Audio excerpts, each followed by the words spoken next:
انا عبد الرحمن، وانا قلت اخرج القناه دي النهارده، فهتشوفوني النهارده بس ان شاء الله. انت مش قلت سارق القناة؟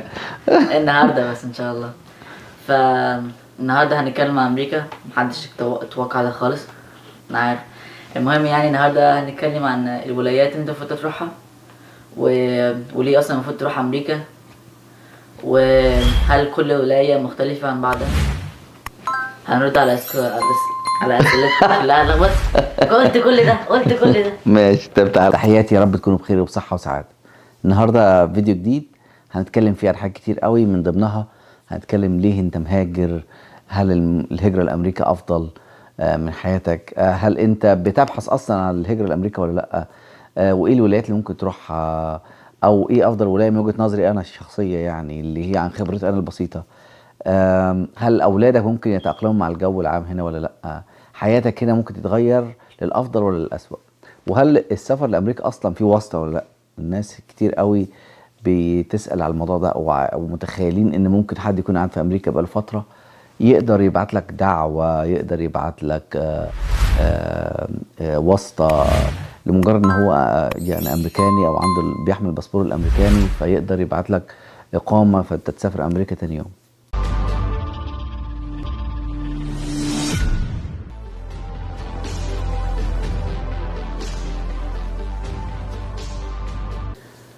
الهجرة لأمريكا حاجة كويسة أو مش كويسة، ده بيرجع للشخص اللي عايز يهاجر. الشخص اللي عايز يهاجر، هل هو أصلا مستريح ولا مش مستريح؟ واحد حياته مستقرة ممكن مش فارق معاه، لأنه المجتمع خلينا بس نتكلم عن مجتمع مصر عشان أنا كنت عايش فيه. مجتمع مصر فيه درجات، في درجات عالية جدا وفي درجات تحت جدا. أغلبية اللي تحت جدا عايزين يهاجروا، واللي عالية جدا في منهم جزء عايز يهاجر، واللي عايز يهاجر منهم مبقاش عاجبه النظام، بس عايز يطلع من الدايرة بتاعة النظام. فبالنسبة له هي بس فكرة أمريكا، لكن هي كسفر لأمريكا ده حاجة كويسة. سهلة ولا صعبة؟ لو السفر لأمريكا صعب صراحة، للأسف صعب. في طرق كتير جدا ممكن نتكلم عليها في فيديوهات كتير قوي مفصلة هنحكي فيها ايه طرق لأمريكا. وفي فيديوهات ليا لو الناس رجعت وشافت هتقدر يشوفوا، لأن متكلم فيها عن أنواع فيز ممكن تسافر بيها. لكن السفر صعب، فلازم يكون عندك الخلفية، عندك معلومة. ده عشان كده احنا بنعمل فيديوهات نوري الناس لو مرينا بحاجة من خلالنا نقدر نشرحها والناس تستفيد منها. سعر الدولار في الحقيقة بينفعك في أمريكا في حالة واحدة بس، لو انت اصلا مش رايح امريكا عشان تستقر. يعني انا رايح امريكا عشان استقر انا واولادي، واقعد واعلمهم واربيهم، ومش مهم يكون محوش كام، بس المهم يعيشوا كويس ويتربوا كويس. لكن ان انا هشتغل لمده فتره معينه، لا، ده انا هجوع روحي واحوش واحط الدولار على الدولار، واعمل احرم نفسي من كل حاجه عشان خاطر احوش مبلغ، وده ينفعني لو انا نازل بيه مصر. فسعر الدولار ده ينفع في حالتين: حلو لو انت فتره قصيره وقاعد في امريكا، او ان انت قاعد فتره طويله فانت مش محتاج الموضوع ده، او عايز تحول لاهلك. يعني ممكن بعض الاوقات الناس عايز تحول لاهلها. هل امريكا منطقه امنه للسفر؟ مش نقدر نقول كلها امنه، ومش نقدر نقول كلها غير امنه، لان دي بترجع للولايات. امريكا دي بلد كبيره، هي مش بلد، هي بلاد. نقدر نقول كذا دولة في دولة واحدة، يعني كل ولاية من الولايات بتمثل دولة، وكل دولة أو كل ولاية لها قانونها الخاص بيها. يعني في قوانين في دولة زي اللي احنا فيها في تكساس يسمح ليك فيها بحمل السلاح، ممكن نحس إن هي مش أمان من وجهة نظر ناس، ومن وجهة نظر أنا ممكن أحس إن هي أمان. ففي ناس هو بص، هو الموضوع موضوع قوانين، والقوانين ديت ممكن يعني تتناسب مع ناس، ممكن تختلف بقى مع ناس تانيين. عنصرية في أمريكا، في عنصرية في أمريكا، في عنصرية في العالم كله، بس في أمريكا مغطاة تحت القوانين. يعني لو واحد اتمسك أو بيقول حاجة بشكل عنصري في شغله ممكن يترفد من شغله.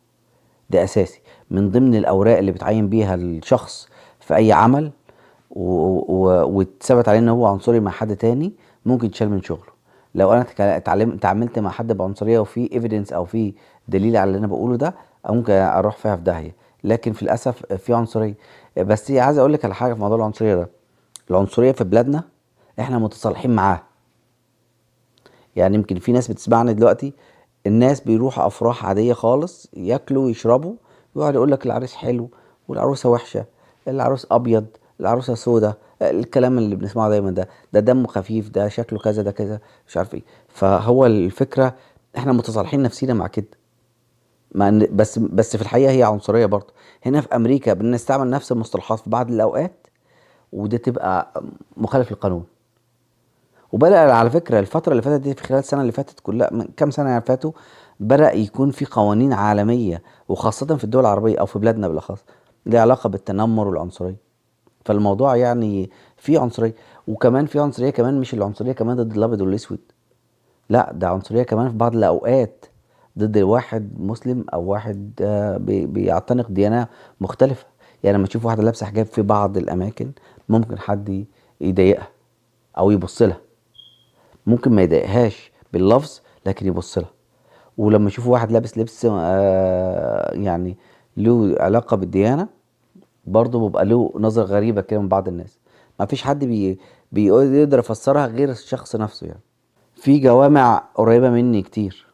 كل الولايات في أمريكا من بعد كل المشاكل اللي حصلت في الشرق الأوسط زمان، أيام العراق وسوريا وليبيا ومصر والعالم العربي كله لما حصل فيه الثورات، الحقيقة بقى في يعني مجاميع كبيرة قوي أو أعداد كبيرة قوي بتيجي لأمريكا. الأعداد دي كلها بتيجي ليه؟ نتيجة للحرب. والحرب ده الناس بتيجي أمريكا كتير قوي ويقدموا على اللجوء ويعيشوا في أمريكا. فبالتالي الكوميونتي أو الجالية العربية بقت في كل الولايات كتير، في كل الولايات كتير وكتير قوي. فبقى ليهم مصالح، ليهم يكون عندهم جوامع ومساجد وكنايس خاصة بيهم. كمان في المنطقة زي اللي أنا ساكن فيها في جوامع كتير، في 3 4 جوامع ممكن بيني وبينهم 10 دقايق ولا حاجة. اختيار الولاية اللي أنا ساكن فيها، أنا عن نفسي، أنا عن تجربتي الشخصية، بختار الولاية على أساس أولادي وعلى أساس عيلتي.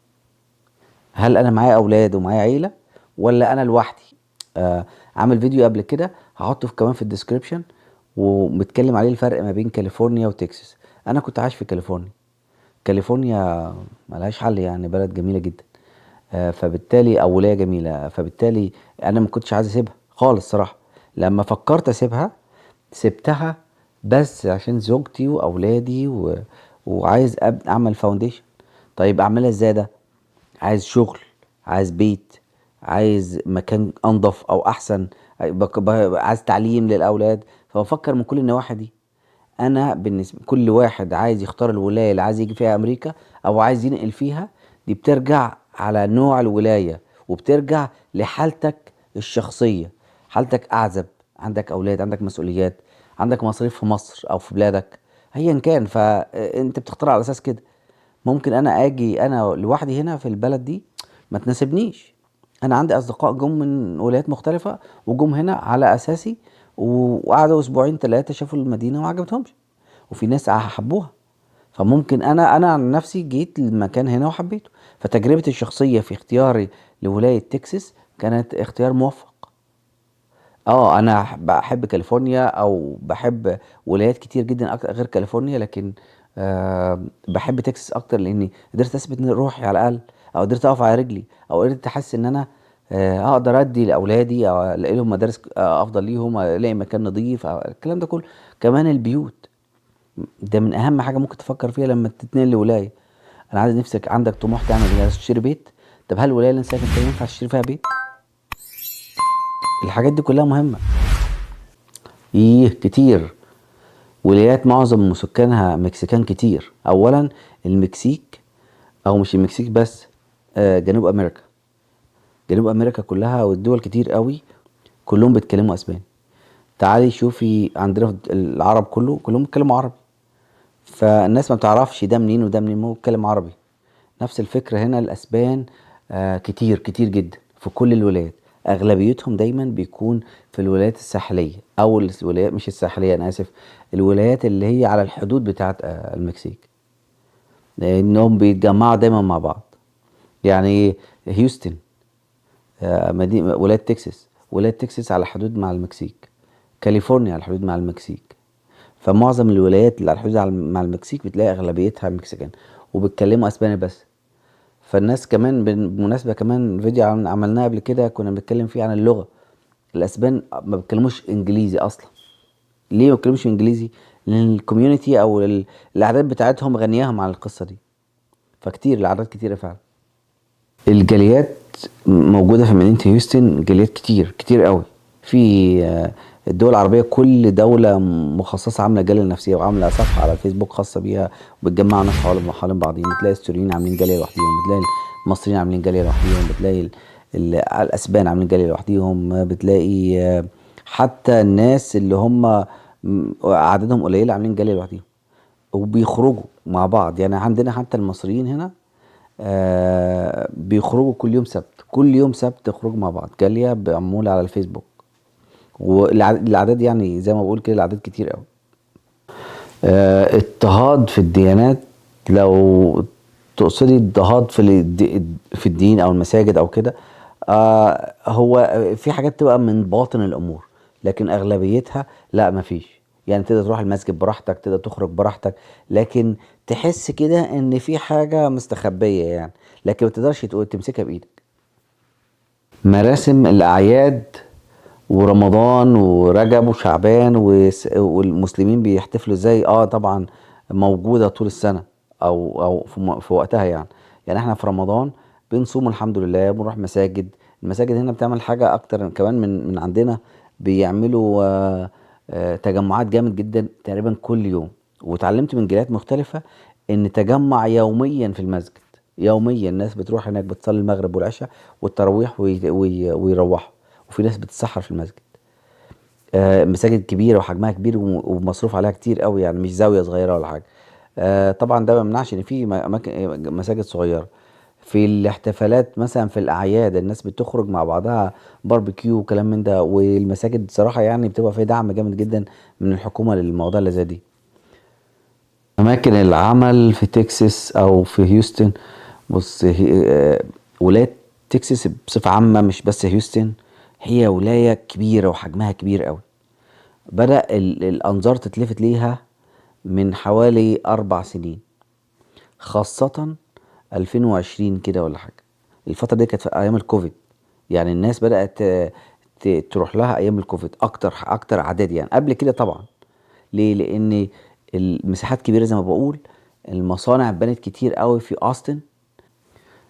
كل المصانع والشركات الكبيرة أو أغلبيتها يعني، من ضمنها تسلا ومايكروسوفت وتويوتا وكل أو معظم المصانع أو الشركات الكبيرة اتنقلت لأوستن.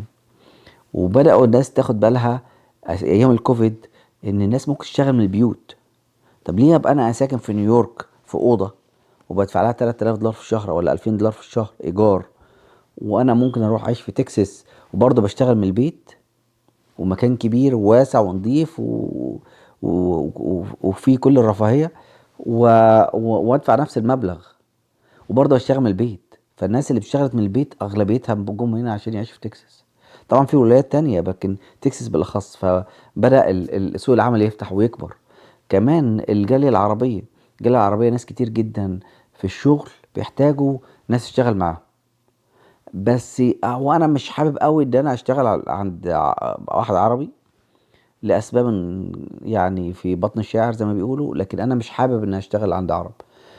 بصفة عامة يعني العرب شوية بيستغلوا الاوقات بتاعتك بالكامل. يعني الديوتي بتاعتك بتشتغل بتشيل مخدات، يبقى انت المفروض تشيل مخدات. لا، انت لو عندك 5 دقايق فاضي شغلوك في حاجة تانية ويدوك نفس الاجر. لو عندك بريك ما عندهمش مانع ان هم يقطعوك في البريك بتاعك. لو عندك اوفر تايم ما تاخدوش الاوفر تايم بتاعك. فالمفروض العرب يكون افضل من كده شويه، لكن للاسف ده اللي بيحصل. وفي عمل كتير قوي مع العرب مش محتاج لغه. ودي المشكله الكارثه اللي الناس بتقع فيها لما يكون واحد ما عندوش لغه فبيضطر يقبل باي حاجه. فبيضطر يروح يشتغل مع واحد عربي، سوبر ماركت بقى، محل يعني ايا كان، بينظف حاجه بيعمل حاجه. فبالتالي ده هو التاني بيستغله على اسوأ استغلال لانه شايف ان هو مش مهيأ ان يشتغل في اي شغلانه تانية. فمن باب افضل عشان استغنى عن ان واحد يستغلني، لازم انمي قدراتي، اتعلم لغة اكتر، اختلط اكتر بالمجتمع، افهم الدنيا ماشية ازاي. ما تخليش انا عقلي مغيب وناس تفضل تكلمني ويفهموني ويقولوا لي اعمل وسوي ايه، انا اللي اعرف. ما لو حد فهمني وقال لي انت اعمل وسوي، هعتمد عليه في كل حاجة، خلاص حياتي هتبقى معتمد على الشخص ده، وعمري ما هبقى طموح. والطموح ده اصلا لو رجعت لبلدك تاني يبقى هي نفس الفكرة. ما انا جيت من بلدي ما عنديش طموح، ولما جيت هنا برضو ما عنديش طموح، فموضوع محسوم يعني. لو انا مسافر امريكا لعمل وما معيش لغة وما معيش شهادات وما معيش مهنة وحياتي كده، طب انا مسافر ليه؟ خليني ابقى واضح وصريح عشان الناس تبقى يعني بصراحة فاهمة. انا دايما بانصح الناس ان هي تنمي قدراتها قبل ما تيجي بقدر الامكان. لو عنده بس فكرة بسيطة عن حاجة معينة يعرف يعملها. قانونا ممنوع انك تشتغل لو انت ما معكش ورق، ده قانونا ممنوع. لكن في ناس بتعمل كده، يعني في ناس بتيجي سياحة وتشتغل، ودي ظاهرة معروفة في العالم كله. ناس كتير جدا بتيجي وعلى سن هو سياحة ويحاول يشتغل. بيشتغل في ايه بقى؟ هي دي الفكرة. بيشتغل عند عرب، بدل ما يشتغل 8 ساعات، الساعة مثلا المفروض تكون ب 15 دولار سي مثلا، لا بقول لك ب 10 دولار. او اقول لك اليوم كله، اقول لك هتشتغل معاه اليوم ب 100 دولار. اليوم اصلا المفروض على الاقل خالص مثلا سي مثلا يكون بياخد 200 دولار، لا يقول لك هتاخد 100 دولار. ماشي يا عم، انا معيش لغة وما معيش ورق ومضطر عايز اعمل اي فلوس، لا يشغلك اليوم كله ومفيش فيه راحة، ولو في راحة يا دوبك. ومش تعمل بس الشغلانه اللي انت متفق عليها، لا ده تعمل شغلانه واثنين وثلاثه مختلفين عن بعضهم خالص. المهم ان اليوم كله انت بتاعه. لا الموضوع يعني بيبقى فيه صعوبه، لكن الافضل طبعا انك انت يكون معاك شويه لغه ولو بسيطه، ان انت يكون معاك خبره في حاجه بسيطه، ان شاء الله يكون حاجه في السباكه حتى، ان شاء الله يكون نجاره، ان شاء الله يكون حداده، ان شاء الله يكون ميكانيكي. اي مهنه في امريكا دي افضل حاجه ممكن تعملها. مهنات في امريكا دي نمبر 1، طبعا بالاضافه طبعا المهندسين والدكاتره والمحامين. لكن انا بتكلم لو انت من الطبقه المتوسطه زي حالاتنا كده، اتعلم حاجه معينه عشان لما تيجي تقدر تمشي فيها. واللغه مشي روحك ولو حاجه بسيطه، يعني اتعب روحك شويه. لو خدت كلاس واحد بس انك تعرف تتكلم كلمتين مع بعضهم، الموضوع هيمشي شويه شويه، الدنيا تبقى تمام. السلبيات اللي موجوده في ولايه تكساس، يعني في شويه سلبيات الحقيقه، لكن انا شايف ان هي من وجهه نظري مش سلبيه. من ضمنها درجه الحراره في تكساس عاليه، لكن عالية وفيها رطوبة. لكن انت لو مصري او عايش في دول الخليج، اعتقد ده هيبقى الجو ممتاز. وده نعتبره 3 شهور او 4 شهور في السنة بيبقى فيهم درجة حرارة عالية او عالية يعني. طبعا مع الامكانيات اللي موجودة هنا، اذا كان في اي سي في البيت او في اي سي في العربية او اي سي في الشغل بتاعك، فانت يعني ما بتقفش في الشارع كتير يعني. فبالتالي درجة الحرارة ديت مقدور عليها شوية. الشتاء ممتاز، طول السنة ممتاز. يعني من بعد الصيف على طول مباشرة، من شهر مثلا 11 لحد شهر 5، الدنيا درجة الحرارة ممتازة اب اند داون. فانت كبيرك اوي تلبس جاكيت كده بسيط والدنيا تبقى تمام. يعني مفيش سنو، وده مهم جدا. يعني انا استحمل الحر لكن ما استحملش التلج. التلج اللي في ولايات كتير جدا ممكن يوصل لحد ركب. كمان الازدحام في ولاية تكساس، نقدر نقول، لان في ناس كتير جدا في هنا في ولايه تكساس على الحدود زي ما قلت، فناس كتير جدا عايشه في الولايه هنا من غير اوراق. فيعتبر ان هي الازدحام دي بيأثروا على الازدحام وبيأثروا على الاعداد، فتلاقي برضو ده يعني مش حابه قوي. كمان في سلبيات فيها حمل السلاح في ولايه تكساس، برضو ده من ضمن السلبيات بتاعتها. الضرايب على البيوت، ضرايب البيوت شويه اعلى من المفروض تكون عليه في ولايات مختلفه في بعض الولايات. بس على النقيض انت بتلاقي بنزين رخيص، او على الجانب الاخر يعني بتلاقي البنزين رخيص، بتلاقي الاكل ارخص، بتلاقي الايجارات ارخص. كمان مفيش تاكس على الانكم، ده برضو مهم جدا. ففي شوية مزايا انا اعتقد من وجهة نظري انا او اللي يناسبني انا كرب اسرة، ان هم بيناسبوني، او ان هم يعني المشاكل ديت مش بتعوقني يعني خالص. في الحلقة اللي جاية ان شاء الله، او في الحلقات اللي جاية ان شاء الله، هنتكلم فيها عن حاجات كتير قوي، من ضمنها ميديكيت والفود ستامب وشراء عربية، شراء بيت، اي حاجة لها علاقة بحياتك كلها بصفة عامة. هنتكلم فيها. الضرايب بتاعتك انت، احنا في موسم الضرايب الايام دي، ممكن نتكلم في حلقات كتيرة مفصلة عن سيستم حياتك او الشكل العام لحياتك يبقى ماشي ازاي. يعني ان شاء الله اكون عند حسن ظنكم. تحياتي.